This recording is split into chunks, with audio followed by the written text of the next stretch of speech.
again, it's that power of opting out, the thing that you can not take on gigs because you have your bottom line taken care of. Any gigs you take on by choice rather than necessity. And it's that thing of doing something because you want to, not because you have to, which I guess, again, relationships, you know, if you're with someone because you choose to be with them, not because you desperately need a partner to organise your life or pay your bills or whatever reasons people have for getting together that aren't quite right. It's a much more empowering way to run your career, isn't it? To feel like you're opting into something and you're able to walk away. Hi and welcome to Big Gig Energy, a podcast by musicians for musicians, helping you get bigger gigs, no matter what level you're at. I'm your host, Steve Leggett, and with 10 years experience as a professional musician, doing everything from pubs and functions to travelling the world in a ukulele boy band, I understand that being a musician is rarely the glamorous experience people make it out to be, and that building your career up to a point where you get to go pro is about the most challenging professional leap of faith there is. But I'm going to use my experience and insight, and maybe a guest or two, to help you activate your own big gig energy and take things to the next level, whether you're a seasoned pro or just starting out. So, let's get to it. Hi there, and welcome to the last episode of the first ever series of Big Gig Energy. To finish things off with a bang, I've a third and final special guest of the series, but plot twist, she'll be interviewing me. This is going to be a bumper edition of the podcast to finish off the season with aplomb, and I really hope you find it interesting and or helpful. Like I say, it's going to be quite a bit longer than the previous episodes. I think it's currently looking at running at about an hour and a half. So I'll just say the first hour or so of it is specifically talking about the focus of the episode, which is well-being and mental health in the music industry. And then the last 20 minutes or so is going to be the regular Big Gig Energy interview type stuff, but where I'll be interviewed. So yeah, if you find the main bit gets a bit heavy or whatever and you just want to hear me talk about music for a bit, then just skip to about half an hour from the end. But I'm fortunate enough to have work and wellbeing coach Alice Lyons with me today, and she's going to be grilling me on my experiences, particularly about a specific time in my career when I was like, I've quit music forever, man, I'm never going to play bass again, for about 2 months before the lure of the stage lights called me back, and I realised playing music live is what I was born to do. Like myself, Alice is a true generalist, primarily a work and wellbeing coach for businesses and individuals, but she also runs a content coaching business, maintains not one but 2 podcasts, regularly appears on discussion panels and as a speaker at events. She's a vocal suicide prevention advocate, and when she's not doing any of that, she's either on a long walk somewhere, looking after someone's dog, or busy being a very big deal on LinkedIn. And she puts up with having me as a partner too, the absolute legend. So I've asked Alice to interview me for this episode, partly because I think I have some insights which I think might come better from a conversational interview than from an episode plan that I sort of script out or whatever. But also because Alice's insight after years working as a professional business wellbeing specialist should really shine a light on some of the most powerful considerations around being a performing artist, which we know isn't always smiles and sunshine. Some of the conversation might/will get a bit heavy. So just a quick sort of safeguarding trigger warning type thing. There will be some mentions of depression and suicidality. I promise not to go into too much detail, but if you're in a bad place right now or just not feeling up to it, you may wish to listen another day when you are feeling up to it. If you're not feeling in a good headspace right now, please do just tune in another day when you are up to it. But anyway, without further ado, here's part 1 of the interview. Hey Steve. Hey Alice. Thanks for having me on the big coffee podcast. Big coffee. Well, that's what this is. This is Dark Coffee X Big Gig Energy, I suppose. Shit, yeah, it's almost like a crossover episode. Oh, I love that. But no, officially we're on the Big Gig Energy podcast. Welcome. Thank you for having me here to interview you. So not as a guest, because I'm not musical enough to qualify. But... Well, you're technically a guest, you're just not being interviewed, I suppose. You're the guest interviewer rather than the guest interviewee. I like that. So today we're going to be talking about a very interesting, quite heavy topic, some would say, but we're going to keep it light, and that is mental health and wellbeing in the music industry. I'm really glad you're approaching this, first of all, because I think it's such an important topic that needs to be discussed in every industry, and we're going to dive into a bit more detail about why it's so prominent for the music industry specifically later. But before all of that, I just want to say very quickly, congratulations on finishing season 1. Thank you very much. That's exciting. It's been a journey. Yeah, how do you feel now you're an official big deal? I mean, you know, I guess I always was, and now it's official. I'm 10 episodes in. I've got a nice double-digit number of episodes, which is beautiful, and more than one person has listened to any of them, which is also really good. It's more than I expected, more than I hoped for, and just thanks once again to everybody that's been tuning in. I think you smashed your target within about 4 episodes, didn't you? I did, yeah. I had a number in mind of listens I wanted, and thank heavens and thank everybody that has. It's shown that it was actually worth, because when you first think of doing one of these things, you don't think anyone's actually going to listen to it. You'd be very arrogant to go, oh, well, millions of people are going to love what I'm doing, and I'm going to be the next, what's his face, Stephen Bartlett. That guy, yeah. The next one, it's like, nah, it's like you go into it, if you've got any sense, well, it's just me talking to a microphone in my room. There's a good chance no one's going to give a shit. So the fact that anyone's actually bothered listening, it does mean the world. So what do you think that means for the music industry and the fact that it has had so much interest? I think it shows there's a bit of a gap in the market for it in the UK, at least, certainly. I mean, there's a few other music podcasts out there, and some of them are really amazing. I've sort of not name checked, but have inspired me as I got going. So things like Wong Notes with Corey Wong, and Broken Record with Rick Rubin, and Malcolm Gladwell, incredible podcast, really well put together, well produced. The questions are just incredible. So I've been inspired by those sorts of things, but there doesn't seem to be a whole lot out there for specifically the music industry in the northwest of England, as I know it and as I've experienced it. It's all sort of people either much further above that or people that haven't quite got out and gigging yet. And that's quite difficult if you're, I don't want to say a beginner musician, because a lot of people listening, I'm sure, have been in the industry 10, 15 years, but sometimes when you look at an industry, the only people we ever hear from are the ones who are sort of multi-millionaires and they're playing like mega stages in whatever industry. So I think it's really nice that you're giving a platform for everybody else who make up, say, 95% of the industry. Well, I think it's important to do that. I remember when I first told my careers advisor in school, and I said I want to be a musician. I think I played just keyboard at the time, and I said I want to do this for a living. I love music. I want to be a musician. What are the routes? How do I go and become a professional musician?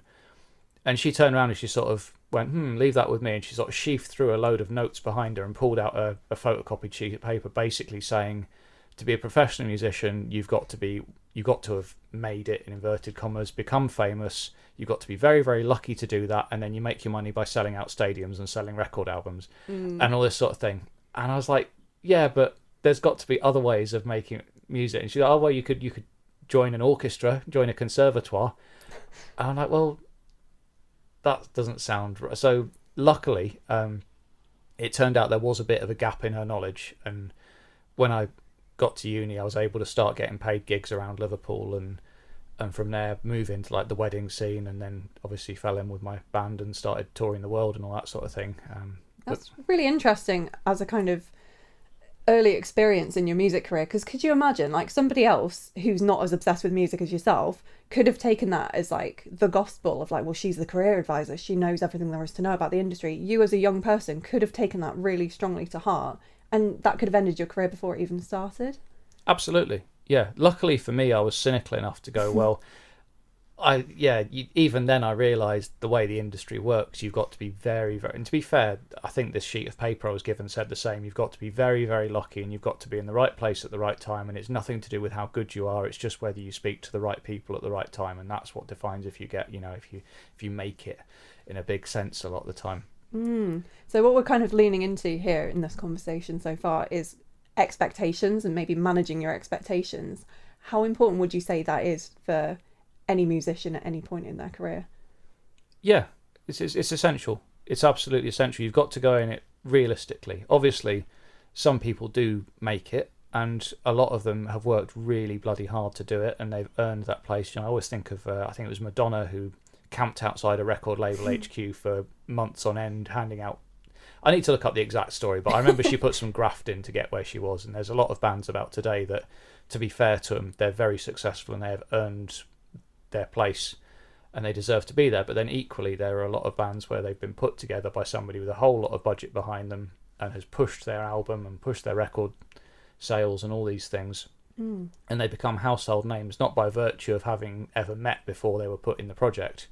A bit like we saw with One Direction being put together live on TV on X Factor, and then they became a huge deal. And they released some great music, but they were put together strictly as a business venture, and it's not like they ever met up in a garage and played music together before that point. So what do you think, based on your 10 years in the industry, if you're going to give a formula for success in the music industry, what would you say it is? What kind of combination of personality traits, skills do you think are essential? It depends on what your definition of success is. I think that's the thing is, I think whatever your idea of success is, and I think the more realistic one would just be to comfortably make a living from it. But to be able to do that, it's just about your personality, really. I think there's a certain basic level of ability you've got to have. There's a certain musicality, which I think you could learn it if you didn't have it naturally, but if you have it naturally, it would certainly help. Mm-hmm. But I think that combined with being easy to get along with, easy to get on with, and also have that business head on and recognise immediately that it's a commodity. It's just the same as if you were to take up a new skill, or if you were to train for a new vocation. If you were to take up lessons welding, you would go into that going, well, I'm doing this because I'm going to get employed as a welder, and welders get paid loads.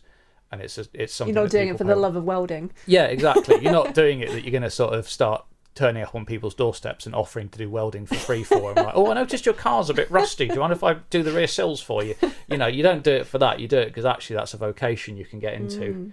And obviously, if you're into doing up old cars and things, it's a useful skill to have. But if you're going to pay the money to learn to do it properly, then it's usually a vocational thing, and you recognise that from the get-go. And that's not always the case with musicians. When you get music lessons in school, for example, most of us will have had, you know, piano or violin or flute or whatever, recorder at the very least in school. And at no point in those lessons you're told, well, you're doing these to get good, because if you're good, there's a chance you might get paid for it one day. It's a nice thing you do because your mum suggests you do it. Yeah, I think there's a perception sometimes that the arts are there to be enjoyed, but not really as a viable career.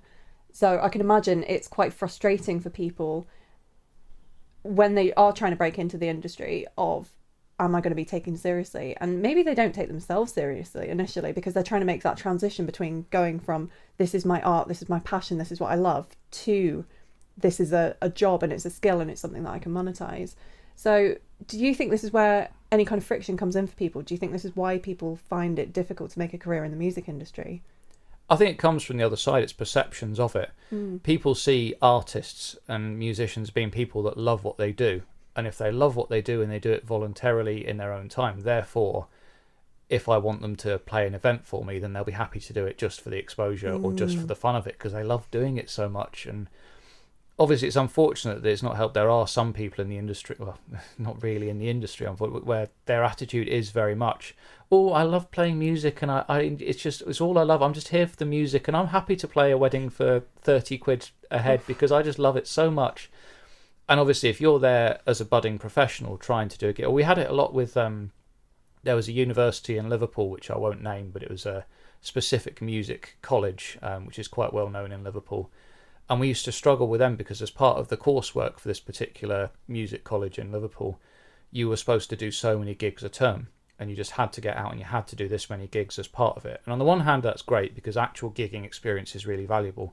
On the other hand, it meant as a 4-piece covers band, if you approach a bar and say, this is our price, we'd like to play, please, they turn around and say, well, actually, we've got a 15-piece soul and funk band with a full brass section from that university/college down the road that are willing to do it for £10 a head. Oh, damn. What have you got that they haven't? And we go, well... Experience? Well, I guess experience, but at the same time, it's difficult to compete with that because obviously coming out of college, they're spending all their time practicing. They are genuinely very good, but then by being happy to accept that low of a payment, they're then spoiling it for everyone else and they're devaluing the art form overall. And that's not really their fault because they're being forced to gig that much by the coursework. It's just somebody somewhere hasn't really thought through the effect it has on the wider music industry, and particularly in Liverpool, which has such a great music scene. If that were to be devalued and people are to get away with charging less than they're worth, it just makes it harder for everyone else who's actually out there trying to make a living, including those very students when they get out of university and they then try and start their own band and start getting paid a decent amount that they can live off. They're then having to compete with 12-piece bands that do it for And they can look back on their younger self and be like, wow, we were a bunch of arseholes, weren't we? Yeah, that's it. Which I suppose is the greatest lesson of all. It's the circle of life. It really is. It says we all cannibalise each other in the end. Exactly, yeah. So it's interesting because when you're talking about the music industry like this, it's almost like the whole industry is geared up to fuck you over and to make you feel bad about yourself. So first question as a non-musician is, why would anybody want to go into this? Because you've obviously done this whole season where you've been talking about treating music as a commodity, treating it like a business, how to go through the steps. But based on the kind of bleak picture that we've painted of the industry, why would anybody want to do this? Because they love it. For the love. That's exactly why. It's, if you truly love doing something and there's a chance that you can monetize it and be paid for doing it, then why wouldn't you take it? Anyone with any hobby, it's their dream to be able to just do that for a living, regardless of whether that's playing golf or collecting stamps or whatever. It's just a lot harder to make a living collecting stamps than it is to go and play weddings, for example. And I guess the cool thing with the podcast is that you've explored it in lots of different ways, because I always thought as a non-musician, the only way you can make it a viable career is to sell out stadiums and sell a load of CDs back in the day. But then I was thinking about Spotify and downloads, and I was like, well, no one's making money that way, surely. So as a non-musician, it kind of feels like unless you mega make it, there's no way to make it viable. But from getting to know you and getting to know your friends and how other people make it, there are actually a lot of really interesting avenues to explore, and things like doing composing or doing full-time work within the music industry, doing something like sound design or teching of some sort, and then playing gigs on the weekend. There are so many different ways that you can explore it. Absolutely. I think there's a lot of assumption that you see sort of the stereotype of a rock star, and obviously they're there in their mansion and they're bored on a Saturday afternoon, so they drive their Rolls Royce into a swimming pool, and that's just what they do. I think Ringo or one of the Beatles actually did that once. Wow. Somebody did that. It was one of the guys from Oasis, same people, but somebody did that anyway. And that's just the stereotype of what a rock star does, and it's obviously there is that element of the industry, but for most people, most working professionals in the industry, they're on maybe a little bit over minimum wage, and they're playing 4 or 5 gigs a week every single week in order to support that, in addition to usually teaching or something else as well as a side hustle.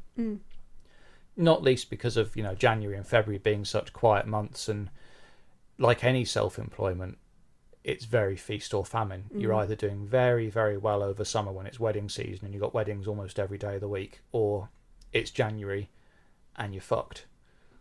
Which is really difficult, isn't it? As a lifestyle, it's probably not the easiest career in the world if you want stability, if you want a regular cash flow, if you want regular hours. Yeah, unless you're kind of working behind the scenes, I imagine that's not really possible. Well, this is the thing, yeah. I know a few guys now who are starting to sort of settle down a little bit and start families and that sort of thing. A few people have sort of just had babies or about to.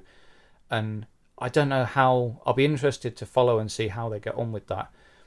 I've seen a lot of them taken on second jobs and looking at other sources of income and things that's a bit more stable. But in general, it's a very antisocial industry to work in. A bit like in the bar trade, where you're working late hours, long hours. Yeah. A lot of the hours you're working, you're not getting paid for. For example, if you were to drive to a gig that's a long way away, you might do 6 hours driving for one gig, and you're not really getting paid a proportionate amount extra for that driving a lot of the time. So there's that, in addition to obviously wedding season. We're going to find out later this year, Saturdays are pretty much a write-off, because most musicians will be out gigging every single Saturday night, if not every single Friday night as well. So that makes socialising really difficult. That's the time most other people will be free to go out and have nights out and things. And it can be quite difficult finding ways to socialise without cancelling gigs and losing money. And then, a night out, most people might spend 50 to 70 quid on a night out if they're really going for it. But then if you're losing out on a gig that pays 350 quid, then that night out is then costing you 350 quid plus the 50 or 70 or whatever you spend on bevs. So it gets very expensive very quickly to turn these things down in order to socialise and have a life outside of work.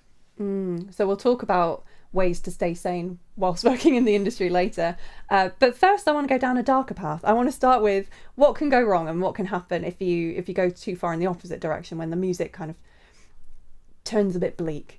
So I think the best way that we can explore this is to talk about your own personal experience, because you've kind of drip fed into some of the other episodes that you went through a difficult time with your mental health while working in the industry. So I'd like to unpack that today, because I think it's such a good case study for people to maybe spot some of the warning signs that are coming up for themselves, but also to look out for other people as well, because I think there's the romance and the beauty of being on stage, and everybody can seem like they're having a great time, but actually behind the scenes some things can be going wrong that perhaps they're not aware of. So talk to me about your earlier career. You started off playing cruise ships, didn't you, professionally, sort of out of uni and things. You tell the story. Give me a brief backstory. The cruise ships were sort of midway through the career. So I started off, I cut my teeth on the open mics of Liverpool, and then the band I was doing open mic, or the band grew out of doing the open mics, and then we started doing weddings, and we did lots of pubs for years, and then weddings and things. And then when I left uni, I was in a position to go full time with the ukulele band that I joined as well. And then with that band, we ended up doing the whole progression from open mics to pubs to weddings to corporates, and then finally onto cruise ships. which was a real journey. But I think the thing was, because it was just one band I was doing all that with, and I was on the ukulele bass, which wasn't my sort of standard instrument, I think there was a point where I got a bit saturated with it, because that's all I was doing. We were playing the exact same sets at pretty much every gig, and obviously on the cruise ships we were only gigging once a week, and the rest of the time we were just sitting around like paid guests, and that was amazing. It was really great. Yeah, hitting the buffet all the time and all that sort of thing, getting paid to sit by the pool and explore all these exotic locations. But I think that lifestyle, it can isolate you a lot. And obviously you're there with the band, and the guys are like my brothers. They are now, and they were then, and we all had that camaraderie, which was great. But at the same time, if your heart and soul isn't 100% in what you're doing, and I was always a bit like, I love the band, I love what we're doing, but I never, when I imagined myself as a professional musician, I didn't think the one band that would be successful would be the ukulele band that I started as a joke with some mates at uni. I think it literally started off with one of the lads calling me up and saying, "Hey, do you want to start a ukulele band for a laugh?" And I was like, "Yeah, I'm not doing anything else this week, why not?" And that's how we got started. So for that to be, out of all the bands you're in and all the serious originals bands with serious things to say, it's the one where you dance about on stage playing George Formby and, ukulele covers of Beyonce. And I think that just for me personally, and this is very much on a personal level, and, again, no shade on the lads because I'm so proud of everything we've done together, but for me personally, to see myself as a professional musician, but the catch was it's doing this happy clappy stuff. And then, we'd be on the ships all the time playing to mostly older audiences. And if we commented something, if we did a post on Facebook, all the comments would be people going, "Oh, I saw you on the P&O cruise ship or whatever it was last year." And it wasn't the direction we wanted to go as a band, because we wanted to do more original stuff and push that. And then where they're playing the same sets all the time. And it got to a point where I got quite bitter, not just towards my situation and whatever, but also towards the audiences. People would be coming up to me at the end of the show and going, "Oh, that was amazing, that was the best thing I've ever seen."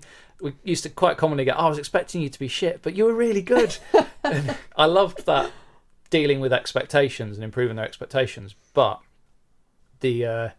when somebody is watching you do something and they're crazy into it and you don't want to be there and you're not into it, there's that disconnection can be really quite, for me, I think that was probably the most destructive thing, because someone come up and go, "That was the best thing I've ever seen, I've never been so entertained," and you go, "I was fucking bored during that. I've played that show so many times, and obviously I'm still jumping around, I'm still performing like a professional, but internally I'm there sort of planning my breakfast 4 days from now."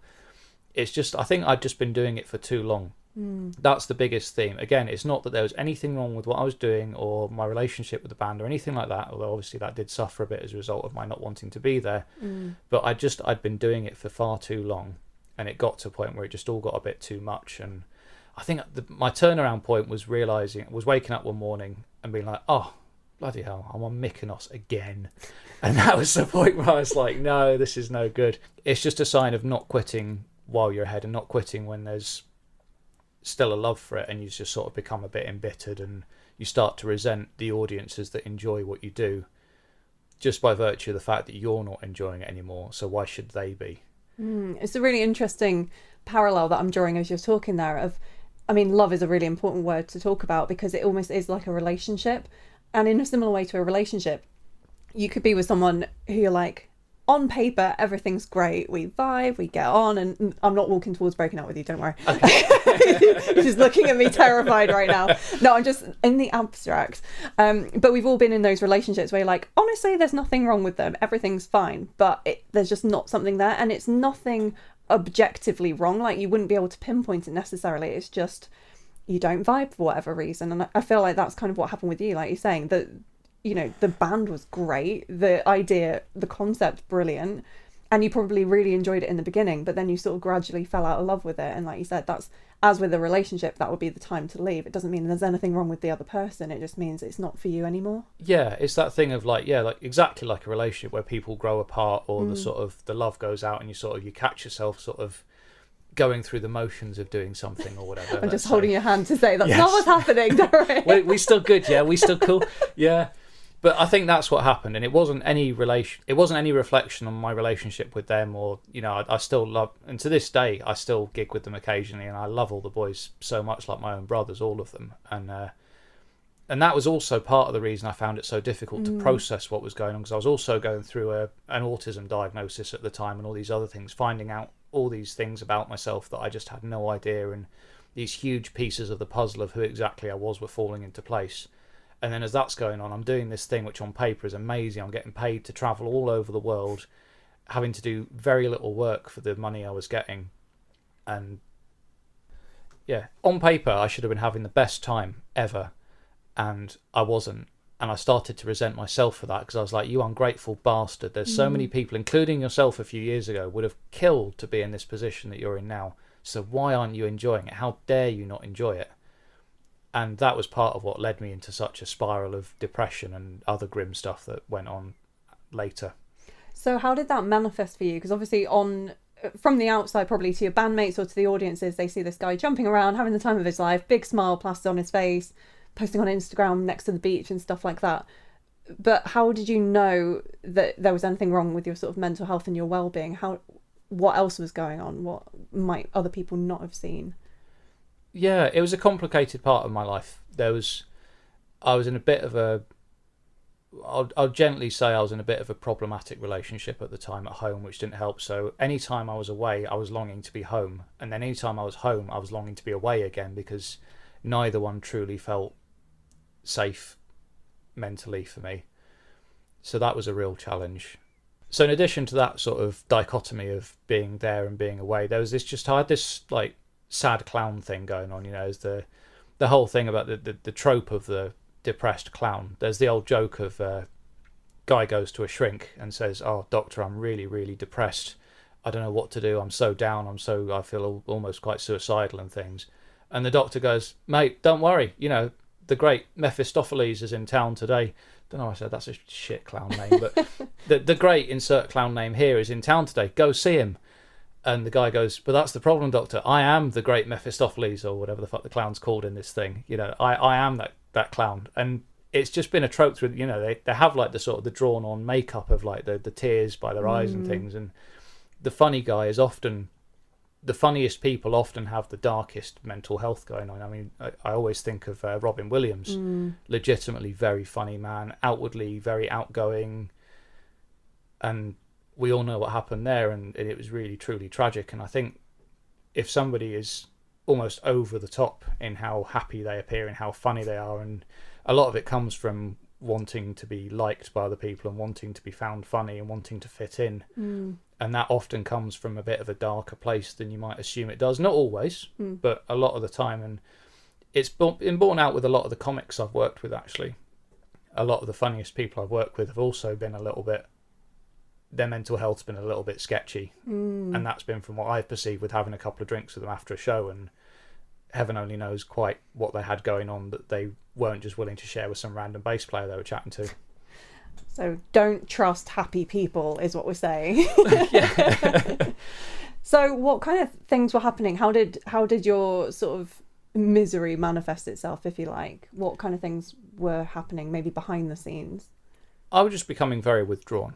I was just sort of isolating myself from the band, mainly because I didn't want to drag them down, and obviously my self-esteem was taking a hit, and I was just like, I don't want to make them as miserable as I am and all those sort of things, and they might not want to be. And I didn't feel like I really fit in anywhere, and this all, part of this is connected to the autism diagnosis I had going on. Because I was depressed, it was bringing out the worst of my symptoms of that, and making me even worse around people and in social situations, and knowing what cues to follow and how to generally put your human suit on and get on with that sort of thing.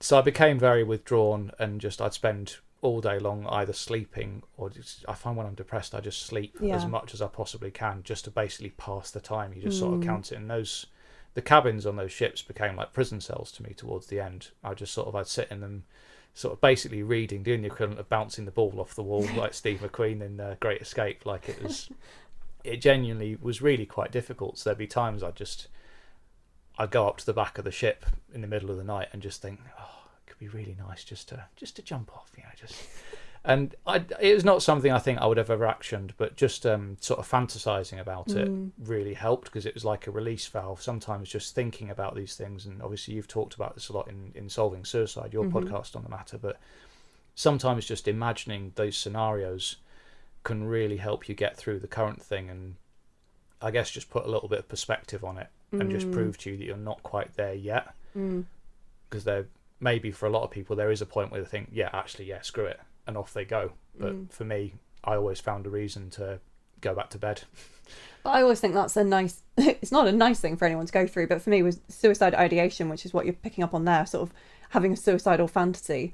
I think for a lot of people it's just that feeling of there is a way out. I might not want to take it, but perceptively there is a way out of this situation. It's not just, I'm not rinse and repeat doing the same show over and over again. This is not where I'm going to end things. Like, there is always a way out. But I think sometimes that mental escape is enough, isn't it, to just kind of calm yourself back down again, and, like you say, give yourself some perspective and go, okay, cool, well, that's the end of that thought, let's go back to bed. Yeah, that's it. I suppose it's a bit like if you're in a relationship and you find yourself fantasizing about seeing someone else as well. Say killing them. Killing them. Suicide pact. You haven't bothered me that much yet. No. Yeah. I feel like we're saying a really bad precedent for our relationship now. This isn't good. I feel this is a mark of security that we're able to talk about these things. Okay. Let's go with Any that. psychologists listening may disagree. Yeah, we'll see about that. But I suppose it's a step on a path, isn't it? Like, first you find yourself fantasizing about something, but it's still just as cheating on a partner. Actually doing that is a long way from you fantasize. If you see someone attractive in the street, you're going to imagine stuff with them long before you're actually going to go up to them and just proposition. But that's so interesting, isn't it? Because with suicidal thoughts, I think we're so quick to attach meaning to that, whereas, like you said, in a different context that maybe we've talked about a lot, like throughout human history, people have openly discussed relationship dynamics in like news and television, radio, and just general conversation on the street and stuff.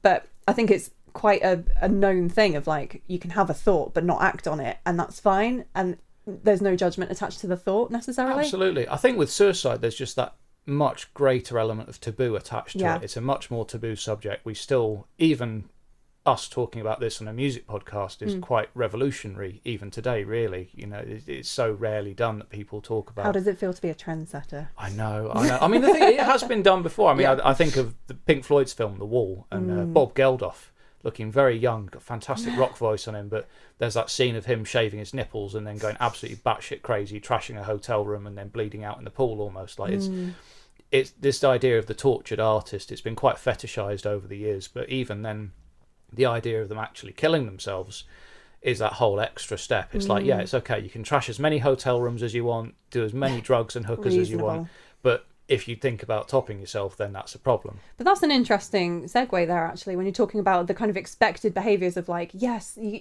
can be horribly manically depressed, but that makes you a better artist. It's almost like an expectation. But if it's dramatic enough, if it's almost like showy enough, that's okay. But the way they manifested for you is quite, like you say, quiet, withdrawn. It's not a big showy dramatic episode or anything like that. So firstly, I think it's probably not something people would expect, and secondly, it's not, I don't know if anybody would pick up on it necessarily, because nothing what you said there was intrinsically bad. Like shutting yourself away in a room, I think that's to be expected of people who are performers and you're constantly around other people. So I think one of the key things I'd like to highlight from that part of the conversation is just, it will look different for everyone. Like poor mental health for you will look different from poor mental health for me. And I think one of the key things to look out for in other people is a change in behaviour. So if someone is naturally quite introverted and they kind of naturally go away, it doesn't mean they're depressed. But if they suddenly swing from being very independent and very quiet to suddenly being maybe smashing up hotel rooms, like you said, that would be the sign to look out for in someone else. Yeah, absolutely. There's no archetype for what poor mental health looks. Just like anything else, similar with my autism diagnosis, like when I first had that, I remember telling a very close family member about this, and I think their response was along the lines of, well, I've seen Rain Man and you're nowhere near as bad as him, so you must not have autism. I'm like, well, that's not what the doctors said, but okay. It's such a stereotype, isn't it, of like, this is what a musician looks like, even to the extent of like trashing hotel rooms. For some people, that's the expectation of like, well, that's just being a hardcore musician, isn't it? Of course, yeah. Sex, absolutely. drugs, rock and roll. Yeah, but you look at people that have lasted, survived a long time in the industry and been successful and come out the other side of that self-destructive rock and roll patch. They normally end up very zen, and you'll see them and they'll just be extremely relaxed, centered. They'll take care of themselves, they'll meditate, that sort of thing. And it seems to be, it's almost like it's a phase you need to get out of your system, and learning to recognize unhealthy behaviors and self-destructive behaviours. So what are your thoughts on the tortured artist archetype? Because like we were just saying, there's some really famous examples of people being very full-on sex, drugs, rock and roll, but potentially horrible mental health repercussions. Do you think that's a stereotype we need to get rid of? Do you think it can make people's art and their craft better? What are your thoughts around that? Well, I'm reading a fantastic book at the moment by Rick Rubin, a record producer, and one of his thoughts in that is that a lot of these artists, the reason they're so tortured is because they feel things on a deeper level than a lot of other people. It's not the case for all artists, but there's generally an idea that you're much more sensitive to the world around you, and the emotions that you feel, the highs and the lows, are so much more pronounced to people like that. And I quite like that idea, but it ties into this. A lot of the greatest art has come from very tortured individuals or people that have ended up dying tragically young. So, you know, you've got Hendrix, Janis Joplin, Tim Buckley, Kurt Cobain. Yeah, all of these people, and they're sort of very... Kurt Cobain's a fascinating example of it, because obviously he very publicly, very visibly struggled with the limelight and the fame that came from it, but the media and the whole corporate music industry itself, the gears of that, he was fed through those cogs whether he wanted to or not, and he was put in a position where basically it shouldn't really have been a surprise to anyone what happened, and what's really shocking is that nothing was done to prevent it. I always thought that with Chester Bennington. If you listen to most of Linkin Park's music, that's the music I used to listen to as a young person who was feeling quite depressed and suicidal, and I was like, I felt seen by that music. So the fact that maybe he was expressing himself in that way and it wasn't, nobody did anything about it, or potentially, you know, maybe they tried, we don't know what went on behind the scenes, but yeah, it's really sad to think sometimes, because there is a difference, I think, between emotional ill health and mental ill health, and I think sometimes we do need to draw the distinction there. There's a lot of crossover there. So let's bring it back to that time when you were obviously at your lowest, not feeling great in the band, not feeling great in yourself. What started to change for you? You had the kind of epiphany of Mykonos of like, oh no, Mykonos again. Where did you go after that? I think I realised around that time I needed to change a few big things about my life. So I think the first thing, before I changed the problematic relationship I was in, I think I was still sort of trying to fight for that at the time, but certainly the band, I thought, well, that I was really not enjoying my work. I wasn't enjoying being a musician. I wasn't even enjoying music anymore. There was a time music was everything I did, and any time I wasn't working, I'd be playing and all this sort of thing, and that had completely gone from my life. I wasn't enjoying music at all at the time, so I was like, well, first things first, I need to change career.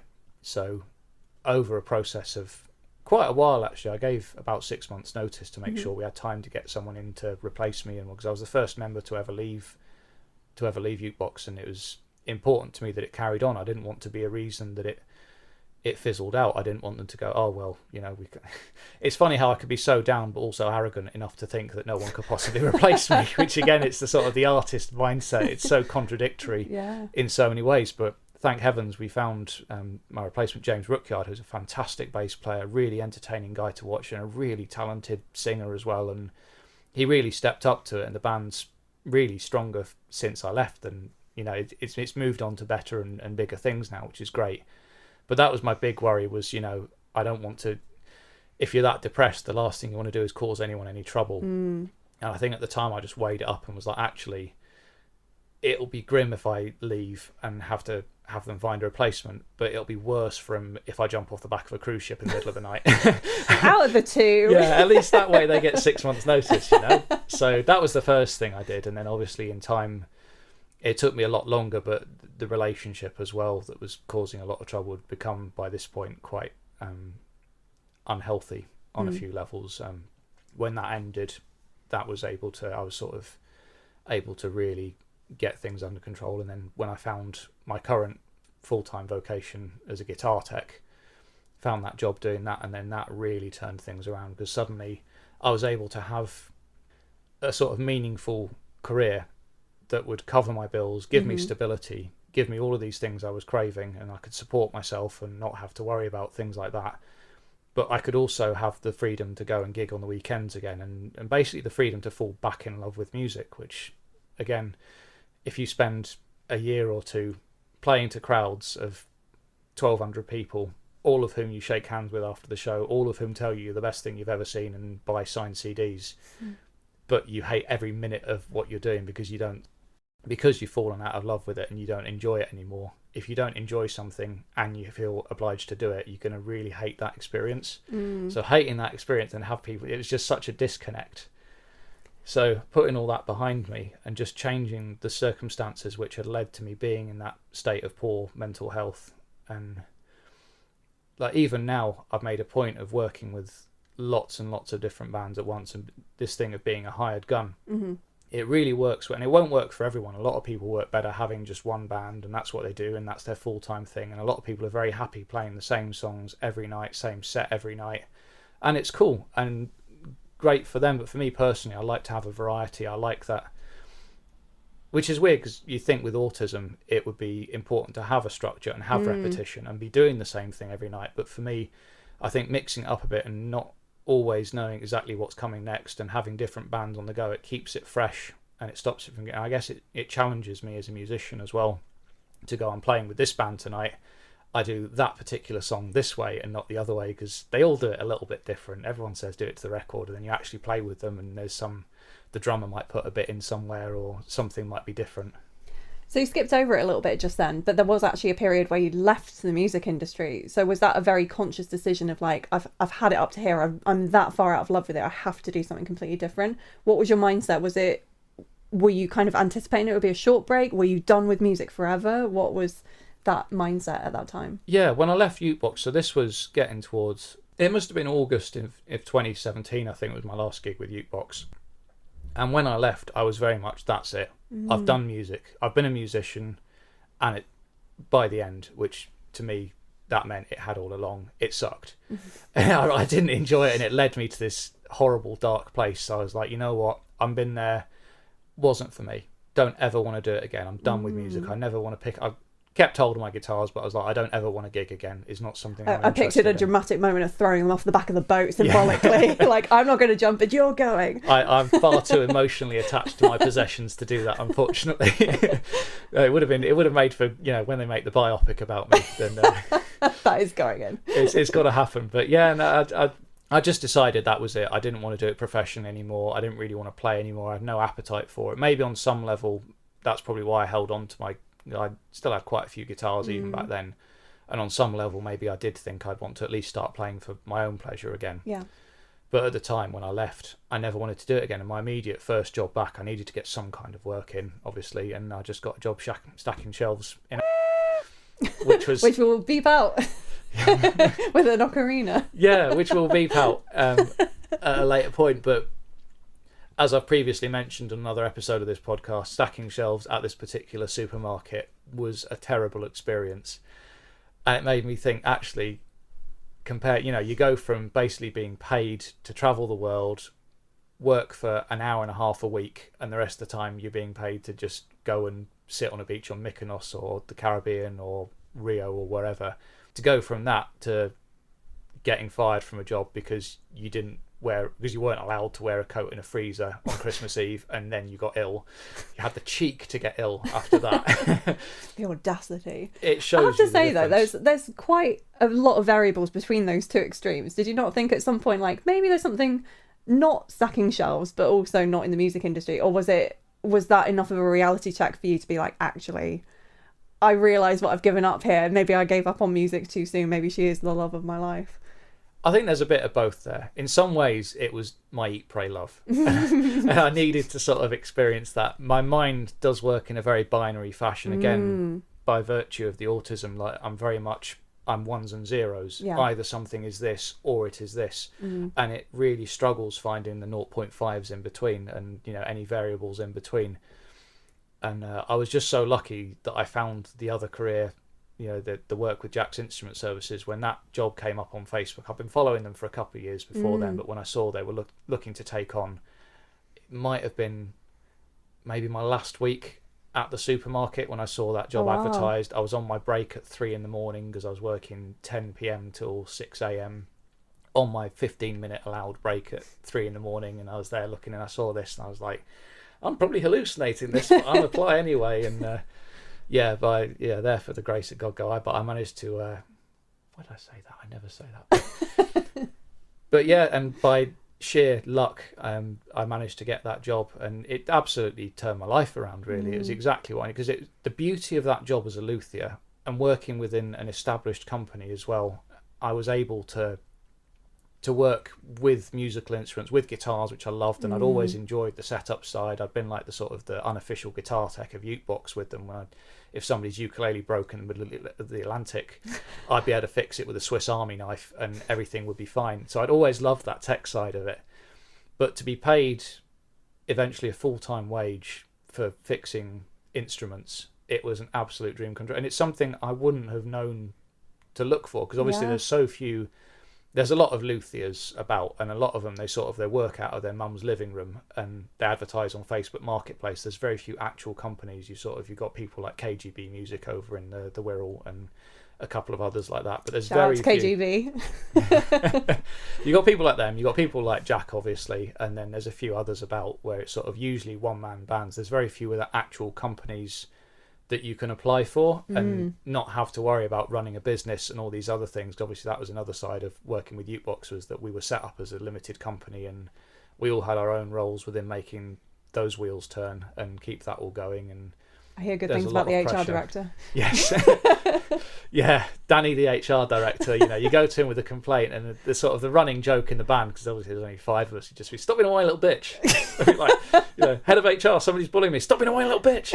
It was great. He did a damn fine Stellar job. Fine job. Great HR director. If he ever fancies a change of career, because obviously he's still with Ukebox now, if he ever wants to do anything different, there's a lot of companies would be lucky to have him. I feel like it's his calling. It really is. It's beautiful. The relish he does it with. But I think what's beautiful about your story, amongst other things, but one of the lovely things is that it really illustrates just how versatile the music industry is. We don't just have to have this one solid idea of like, that is what it means to make it in the industry. Because as you've said for yourself, you've got a broad range of skills within that. So it was just about finding the right fit for you. And it didn't mean not ever playing bass ever, but it also didn't mean doing that full time. And it's through getting to know you and your friends, it's been lovely to see how many portfolio careers can exist. And that's, to me, from the outside, that seems to be the secret to staying sane with it, is to find lots of different ways to make it work, figuring out kind of what your lifestyle is or what you want your lifestyle to be, and then making music fit around that rather than bending yourself too much to fit the music, if that makes sense. It's that thing of variety is the spice of life. And yeah, obviously my guitar tech job was still within the music industry, and but I was also at the time taking on dep gigs as well, because I was like, well, yeah, I need money. Even if I don't want to be a musician anymore, I still need money. And it was a challenge to learn a proper function set for the first time, because Ukebox are at heart a function band, but or at least I think they are anyway, but are a party band. But at the same time, we didn't do things like every other party band does. We don't just play Mr. Brightside. I think they do now in a Killers medley, but again, that's part of a medley with a load of other Killers songs. So I do love the medleys. I think that's a great shtick. It's one of the strongest things about Ukebox is their ability to, not only are they making an instrument that sounds god awful sound really good as a result of their production knowledge and things, but also it's the medleys and the way that they get people dancing and they're up, and then once you've heard the chorus of a song you love, most people don't know the second verse. And the beauty of what we did was we then went, right, okay, well, let's do another song that you like as well, and make them segue, and just you can have these huge medleys of sometimes up to 10 or 11 songs, sometimes more, and it all flowed. It was all part of the same track from start to finish, and people didn't see that coming. Whereas most covers bands, they will just do a song. So they'll do Brown Eyed Girl and stop, and then play Mr. Brightside and stop, and do Sex on Fire, and so, and all these things. So going and actually learning to be in an actual function band for the few dep gigs I did while I was working at the supermarket, and then as I started to take up eventually more work while I was working with Jack as well, it was nice to keep a hand in the playing side of the music industry, but the fact that I was able to have steady employment still within the industry at the same time as well was just such a game changer for me. Yeah, it sounds like you kind of got a handle on what you actually wanted from the industry, rather than just going where it kind of told you to go, of like, oh, hey, this is the thing that made it. It almost felt like you got pulled along a little bit with Ukebox, but now it feels like you were finally sort of standing on your own terms and saying, this is what I want. I need a job 9 to 5 and I want it to be in the music industry, but also I still want to play. And you're doing it on your own terms. This is the thing. Yeah, this is very much it. And again, like Ukebox, what they do is amazing, and it's just the dream job. It's such an amazing job to have had. but it wasn't the right job for me. It wasn't the exact right fit for me personally, at least after the first, I think I worked with them for about 5 years. And then after, maybe 3 of those, 4 of those, I got to a point where I was like, right, we're pretty much exclusively doing ships now. I feel I've been there and I need a bit more stability in my life and to know where I'm going to be next week, because a lot of the time we'd have time scheduled off and then we get crews coming last minute and you get that call, can you be in Cadiz tomorrow morning at 3 a.m? And we'd be like, right, pack our bags and go. Which, yeah, it's amazing. And for a lot of people, it's a fantastic lifestyle to have. But for me, I just wanted that stability and I wanted to have weekends off. Just that act of Saturday morning, get up early, go for a cycle ride, get a paper and a loaf of bread, come home and chill out like an old man. When have you ever bought a newspaper? I've never seen you do that. Yeah, I just craved the simple thing, just craved having a bit more normality and just a bit more routine, which again, I think because of how my brain's wired, I really craved just having that routine and just knowing where things are. And also you'd have really busy months and you'd have quieter months and you wouldn't necessarily get paid the same wage every single month, depending on what was in the coffers, which obviously if you had a great month was fantastic. But then it's nice to know, since I started working just as a regular employee for another company, it's nice. I found how nice it is to just know what you're getting paid every month. And I feel any gigs you do are on top of that then. That's a really important thing to point out as well, because I feel like it's kind of a known thing in the music industry, obviously, that it's not a predictable income, but I don't think maybe people anticipate how much that can really create friction in your own brain of like, if you've gone from a different industry where you do get your regular paycheck month on month, for a lot of people, they'll experience this when they go from employment to self-employment, but the drag that can have on your mental health and the way that can affect you, it can be astronomical and it can be really damaging for a lot of people.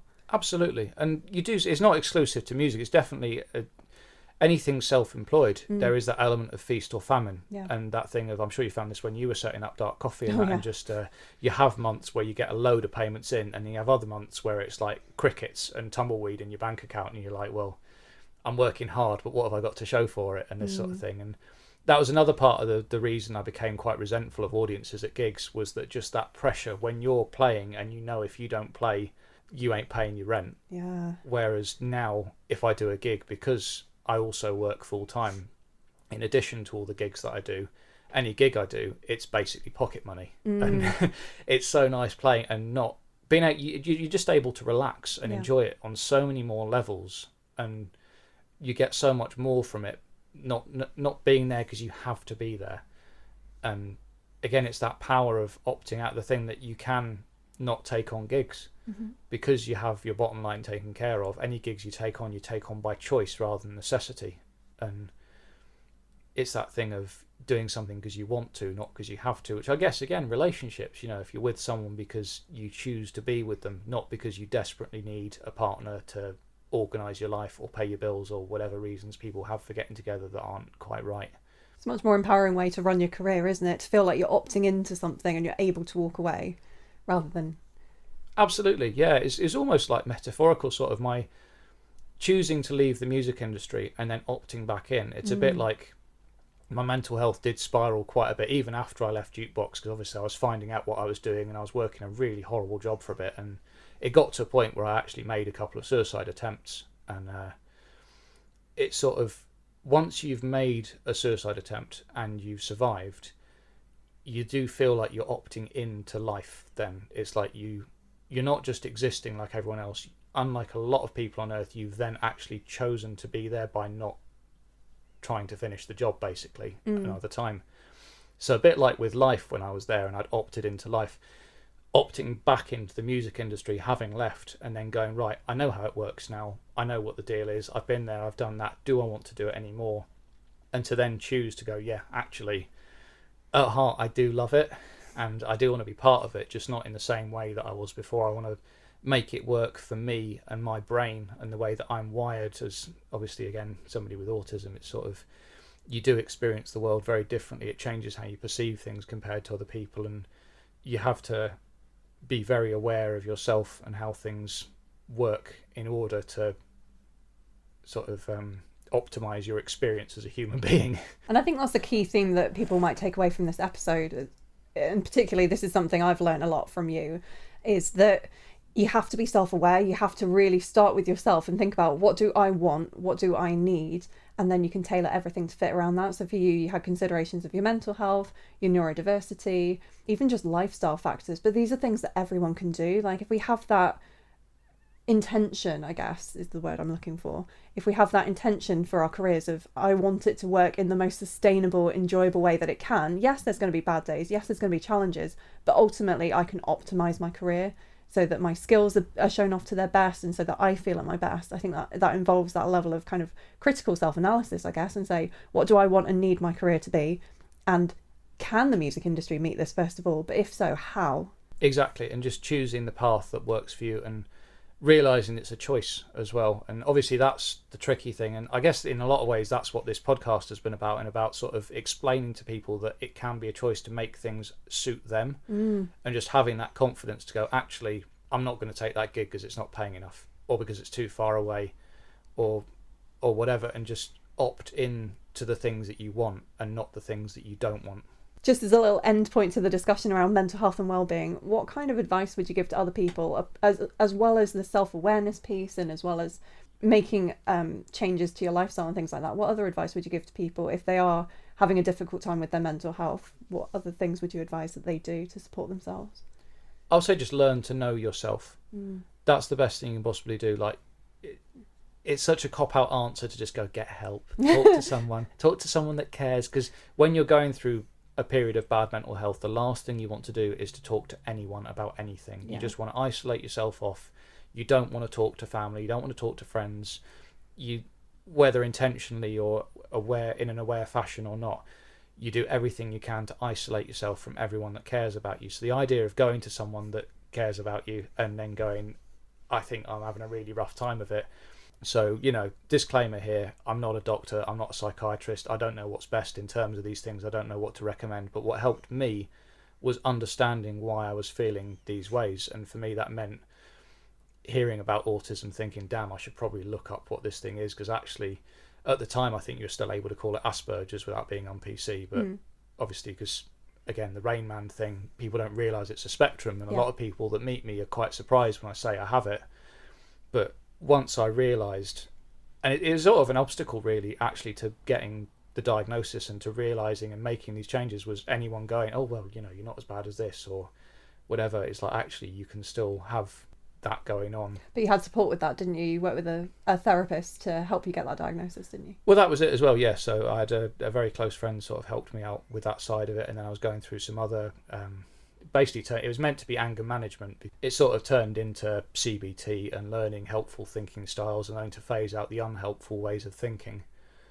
And again, just that idea of learning to know myself as well as I could. And when you know yourself, you can understand yourself, you can forgive yourself. And when I got the diagnosis, I was able to look back at so many points in my life and things that would keep me awake at night going, why did I do that thing when I was in year 3 in school? Or why did that affect me so badly? Or why did I say that?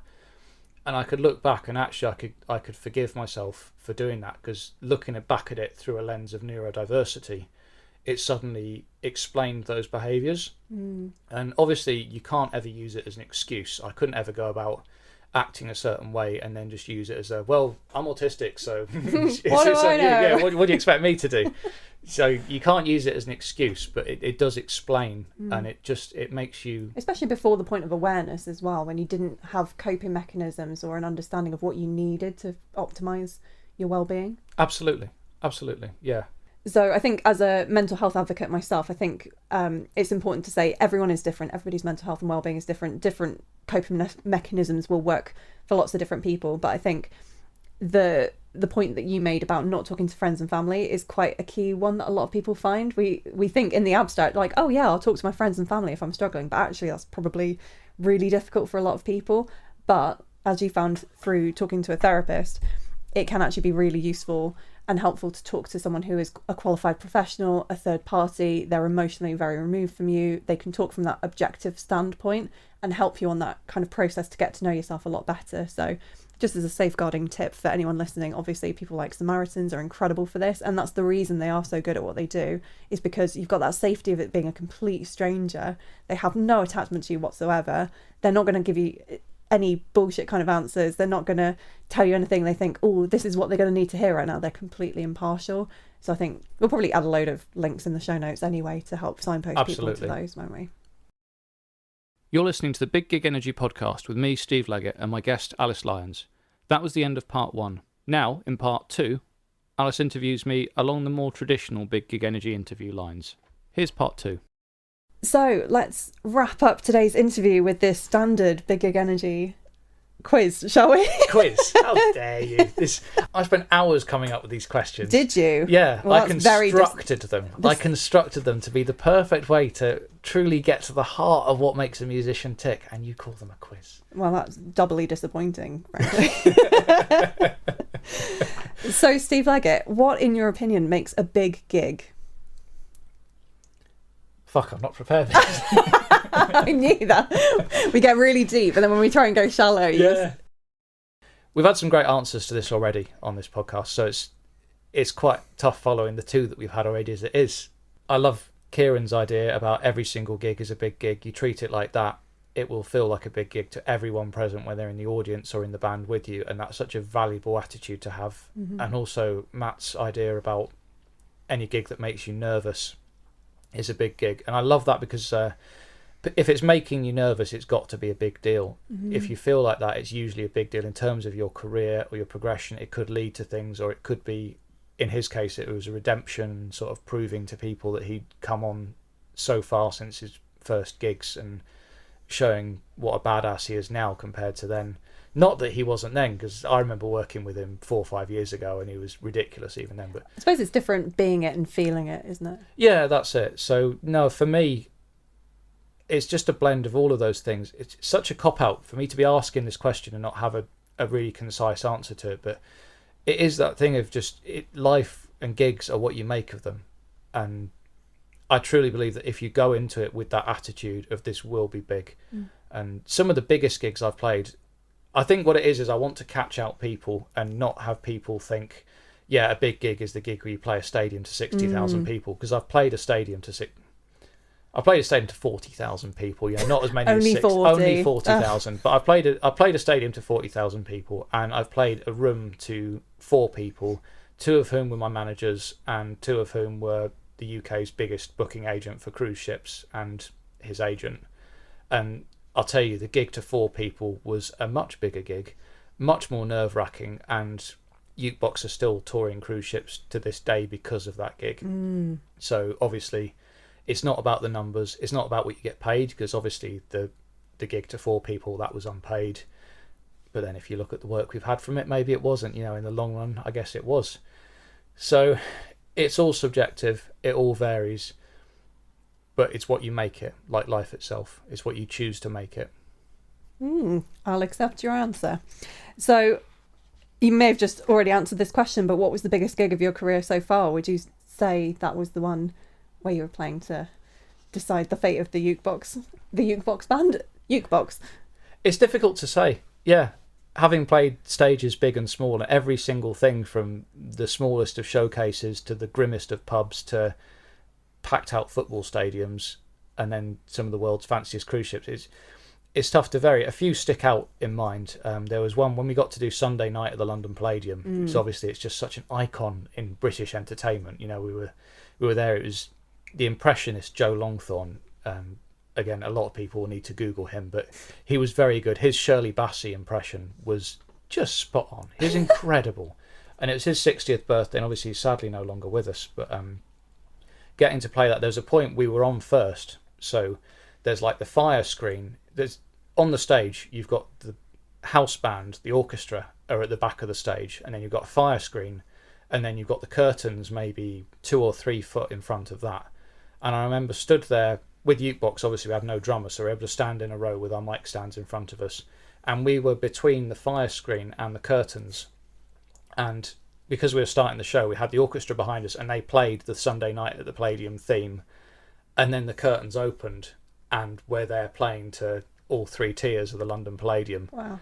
And we're there with our management at the time, were quite closely linked to Ricky Tomlinson, so he was there, Jimmy Tarbuck, all these old turns. I think Ken Dodd might even have been there, and then there was the after party, and we're sort of chilling with the likes of Barbara Windsor and all these other sort of classic old turns from the entertainment industry, and it was a huge gig for me, just because to me, again, my mind being the way it is, to play a big name event like that with all these big names. Obviously there's so much more to music than celebrities, and you work with enough celebrities, you realise they put their trousers on just like the rest of us.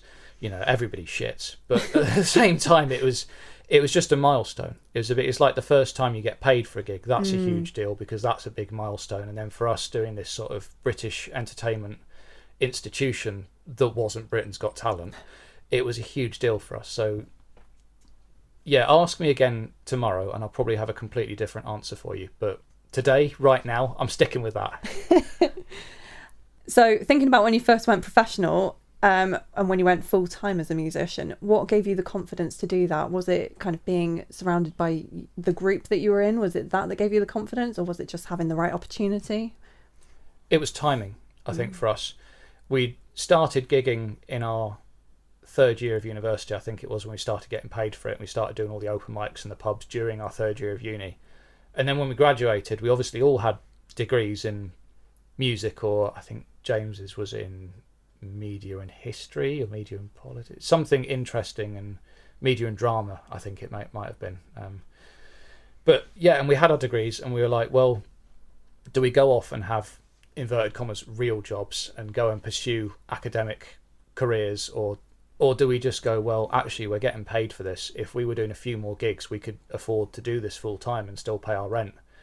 And I think because of the timing of leaving uni, there was the first few months over summer were a bit tight because we didn't have a whole lot of gigs in, but it ended up working out absolutely swimmingly, and we were just able to transition almost seamlessly from being students and being paid a little bit to being full-time professional musicians.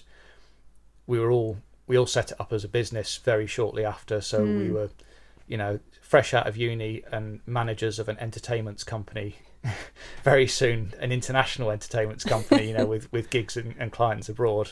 Our first international gig was actually before the cruise ships. We were flown out to Italy, to a beautiful place called San Bernardino del Marsi, by the D'Andrea family, for their son Nemicio's, I think it was his 16th birthday party. Wow. It was the day before my birthday, I think, which is how I remembered it. But I remember flying out there for that, and they were just such a lovely bunch of people. They had us out there, wonderful, wonderful people. And that gig, we just thought, yeah, this is great. We're getting paid to travel. And then I think we got back from that, and we'd been home maybe a week from that, still buzzing from that, when we got the first call about cruises. And that was, I remember Mikey ringing me in my flat, and he just said, yeah, Steve, we've been offered a cruise. Can we are you up for being in Madeira tomorrow night? Damn. And I was like, yeah. I think it turned out we'd all been like, yeah. And the rest is history as far as that was concerned. So yeah, we were just very, very lucky. The timing worked out really well, and we're just at a point where we're like, we've not got any other commitments. None of us were married. Some of us had long-term relationships, but luckily our partners were either understanding or on more money than us, so it wasn't a problem. And we were able to just go, yeah, let's do it. And off we went. Where do you think those opportunities came from as well? Was it just the fact that you kind of all committed to saying, yes, let's try and make a go of this, and you were actively putting irons in fires? Or was it right place, right time, and you were discovered by chance? Like, where did they come from? Because it couldn't have just been, well, was it just luck? What was it? I'm a huge believer in people making their own luck. Like, we got on the ships because we'd played for the people that became our managers, which were Ricky Tomlinson's managers at the time, at a place called the Green Room in Liverpool. We played in there, and then they'd seen us and sort of taken us up as that, and we played in there because I think someone else had seen us somewhere else. And in our case, we just gigged relentlessly, absolutely relentlessly. There was a bank holiday, it comes up on Facebook Memories occasionally, there was a bank holiday weekend where we played, I think, 14 or 15 gigs in 4 days. Wow. And we'd have weekends like that where we'd do one in the morning and then pack down and drive to the next. And we all had, I think at the time we were still in James's Clio, so we're in a Renault Clio and we're there with a full PA system, mic stands, ukuleles and everything, and we're driving from gig to gig, set everything up, do the gig, pack down, drive to the next one. Our last gig on one of them was in the most horrible little bar in Southport, which finished at I think 3 a.m, and we're there and there's like a line of bouncers in front of the stage sort of stopping people from jumping up or whatever. And glassing you in the face. Yeah, this is some of the places we played as a ukulele band. Some of the places we ended up. We did the Flying Horse in Rochdale once. That was an experience, because anyone that knows that, it's a proper rock and metal bar, and it's amazing because it's a proper, like, it's just everything you imagine when you think of a rock and metal bar. And then we turn up, these like lads all in matching suits and with ukuleles, and we're there, and the locals are all just like, "You're not going to last. This is Rochdale." I can't do the accent, but this is Rochdale. You're not going to last here. And they ended up loving it. And yeah, that for me, that's the biggest power of Ukebox, is that we had the power to surprise people, and they see lads in suits with ukuleles. They think this is going to be absolute gash. And actually, we were able to. We had something genuinely entertaining that people didn't expect to be good, but when it was, and obviously as a musician, that's great, winning people over. As a covers band, you're quite spoilt because you're playing songs that you know people want to hear. And particularly as a function or wedding band, you've chosen your set to be things people want to hear, and they know when they see a band, they know how it's going to sound, they know what to expect. But when you turn up with ukuleles, you don't know if people are ready to hear ukuleles, and a lot of the time they turn up and they're not. You know, we still see it now. Last time I worked with them, we were in Matt and Fred's, and you still see women had brought their boyfriends along, and they brought their partners, and you could tell the men in the audience were there like arms folded looking at you going, "What the hell is this?" And by the end they're dancing every bit as mad as everyone else. I think it just shows the power of having a strong USP as well, especially as a covers band. Like, what makes a covers band A different from covers band B? And it's either having a solid gold gimmick, or just having enough of a difference to be like, this is why you need to book us. But this is a key business thing, and this is, again, is just why you need to have that business lens on everything, is go, why am I different? Why would you hire me? What is my unique selling point? Because there are so many covers bands out there, and to stand out, yes, you've got to be good, but let's face it, it's not very hard to learn Sex on Fire. So you've got to have that extra thing that defines you from the rest. So again, the fact that almost from the very start we were in matching suits and we were playing them on ukuleles, but despite that, because we had the different kinds of them, it still filled the sound out. You still had like the bass end of it and the top end, and then you had 5-part vocal harmonies and all these other things, and it just worked on a technical level. So we were able to follow through on the gimmick, I guess. It's not like we were just there in Teletubby suits or you know, dressed as Power Rangers or something. Did you consider that? Always. we did Power Rangers morph suits for Halloween once. It was magical. I was the pink one, of course. Of course. And finally, since we're musicians, according to the notes.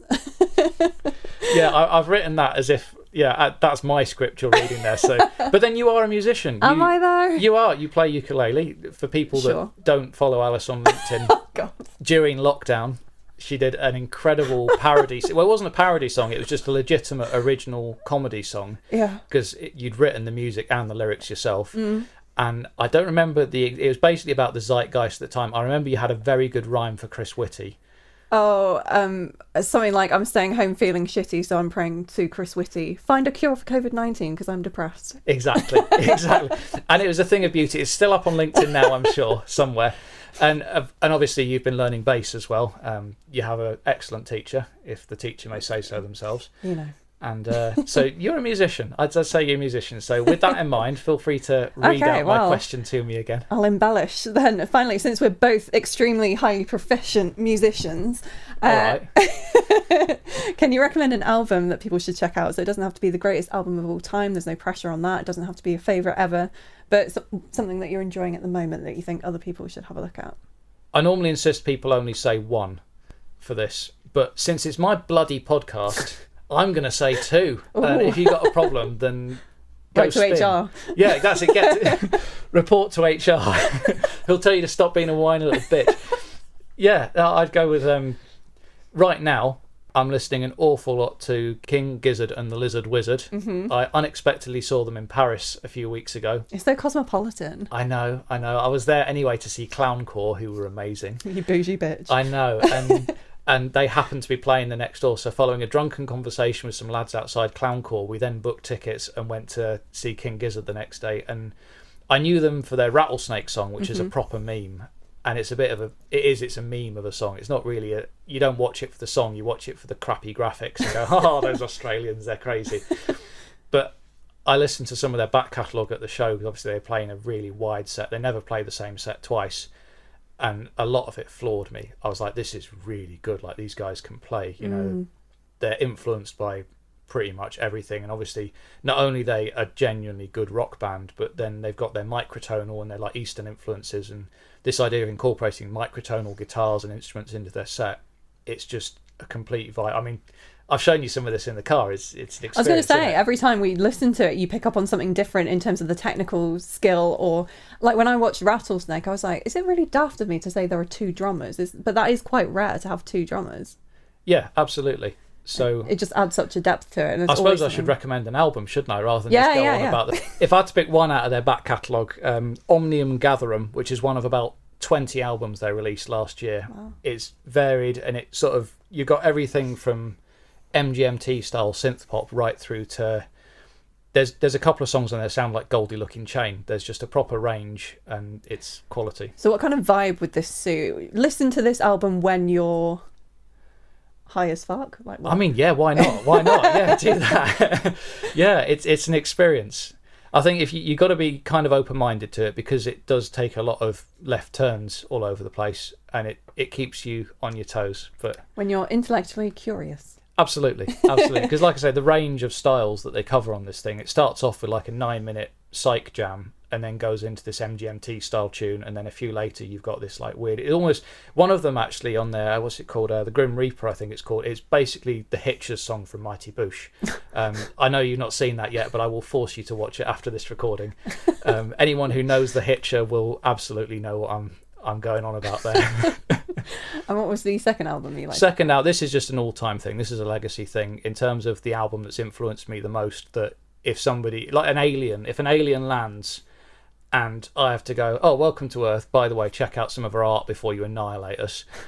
Stadium Arcadium by the Chili's. Yeah. As a bassist and as a guitarist and as a musician in general, the depth and the complexity of stuff on there, just the range of music and the way it's recorded, the musicianship from all 4 of them is absolutely incredible on it. The harmonies, the production, it's all there. And I know it's a bit of a basic answer, and a lot of people sniff at it, but actually, if you get a chance, go back and just listen to the whole double album, because it's beautiful, and it's basically one of the 2 albums that got me into music in the first place. Between that and Pulse by Pink Floyd, like those 2 things got me into music in the first place. And for an album to be that good that it makes a 16-year-old kid whose only interest is helping out in the library to pass the time during school, for them to hear that and go, right, I want to learn bass and guitar and be a musician and do it professionally. If an album can do that, it's worth listening to.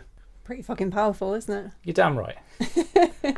And what a wholesome way to end the interview. So, Steve, thank you for your time today. And thank you for Big Gig Energy. I think it's such a beautiful project that you've started. And hopefully there'll be a season 2 if this hasn't traumatised you too much from the production and the post and editing and all the rest of it. But yeah, hopefully, I think you will have helped a lot of people to reconnect to their Big Gig Energy, hopefully. Oh, thanks very much, Alice. And thanks so much for your support as well, and for coming on the podcast and interviewing me, giving me a week off from interviewing.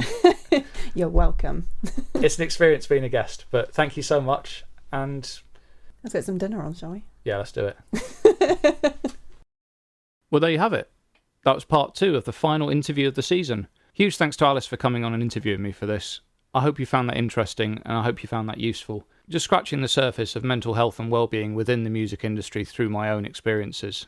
Again, if you feel affected by any of the items discussed in this, I will be putting some links in the description of some people you can get in touch with and some resources that are available specifically with regards suicidality.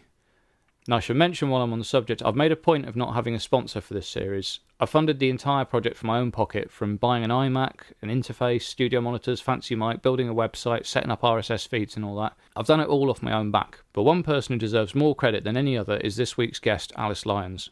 She's been amazingly supportive throughout, helping me edit and sense check each and every episode. So if you'd indulge me, I'd like to take a moment to just plug her podcasts here.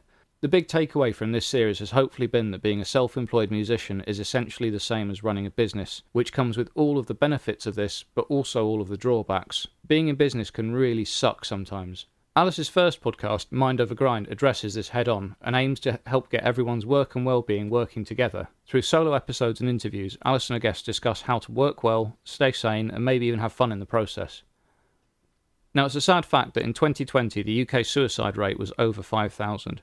The performing arts sector is inextricably linked to depression and suicide as a result of many high-profile cases over the years, which is why Alice's second podcast, Solving Suicide, may well be worth checking out for many of us. I say may well because due to the subject matter, obviously the discussions can be very heavy, and I urge you only to listen if you're feeling in a safe headspace to do so. But the best way to zero the death rate is going to be to destigmatise and remove the taboo from the subject. And as someone that, as I've explained, I've experienced feelings of suicidality in the past, up to and including the point of making attempts, I feel strongly that we need to talk about it more as an industry and as human beings, and the Solving Suicide podcast is an excellent way to broaden our understanding on this. Even things like using the correct terminology, for example, saying died by rather than committed suicide. Saying committed harks back to a time when it was actually illegal to do so. Things like that can make an enormous difference in furthering the conversation and destigmatising the subject so that we can hope to work to prevent it in future. So that's my pitch for those. I really hope you're able to check them out and find them interesting. I'll of course be posting links to these and Alice's other work in the show notes. But to conclude, there we have it, the end of the final episode of the first season of Big Gig Energy. Thank you so much to everyone who's listened to the podcast so far. It really means the absolute world to have launched something and had people actually take the time to listen. Thank you so much for joining me on this. The overall message of the last 10 episodes boils down to this. Music is beautiful and intense and amazing and spiritual and a true calling to so many people. But in order to get the best from it, you need to bring your best self to every aspect of it, from your gigs to your planning to your branding. You've got to treat your band as your brand and treat that brand as a business venture. If you can do this, you'll unlock so many more doors than you would have done otherwise. I hope this has been useful to you. Do please, of course, leave a review or rating if you can. For the sake of a couple of taps on your phone screen, they make a huge difference to my reach and my ego, and will, of course, help new people discover the podcast and help it to grow in future. I'm always on the lookout for new and expensive and sexy microphones, and, obviously having a bigger reach will help me justify the expense. But anyway, thank you so much again for listening. Big Gig Energy forever. Peace out. Thanks for listening to this episode of the Big Gig Energy podcast. This is the bit where I'm obliged to fish for engagement and stuff, so you can find me on Instagram as Big Gig Energy, that's BIGGIGENERGY, or you can get in touch via email at biggigenergy@gmail.com. I'll link anything relevant in the show notes below, but otherwise, if you've had any thoughts on this episode or would be interested in some one-to-one coaching for yourself and or your band, feel free to get in touch. Otherwise, do all the usual social media stuff, I guess, and let's keep the discussion going. Many thanks as ever to all my supporters and collaborators, and as always, best of luck with your next big gig.